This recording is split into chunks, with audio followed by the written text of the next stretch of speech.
जिस जुडिशरी ने आपको 7 करोड़ रुपए का बॉन्ड नहीं, 7 अरब का बॉन्ड नहीं करने दिया, जिस जुडिशरी से आप कहते हैं कि हमें इंसाफ मिला, उसी जुडिशरी को आपने ब्लेम किया और इंडियन नैरेटिव बिल्ड किया और उनके मीडिया की जीनत बनी आपकी नवाज शरीफ की स्पीच, ये ठीक काम किया।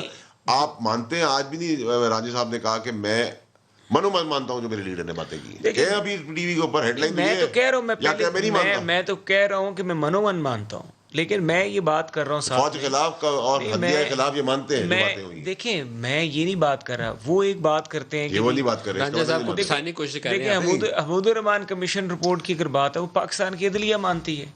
मुशर्रफ साहब का जो फैसला वो लिखा हुआ है, वो और वो आपके साहब कौमी असेंबली में जाएं और वहां पर मुतालबा करें कि आर्टिकल 6 आपके दस्तूर का हिस्सा है। अब इन चीजों से कौन डिसएग्री कर सकता है? इन्होंने ओथ लिया हुआ है, ये डिसएग्री करेंगे कि कोई बंदा जो है वो कोई ऑफिसर जो है किसी इदारे का सियासत में इंटरफेयर करे।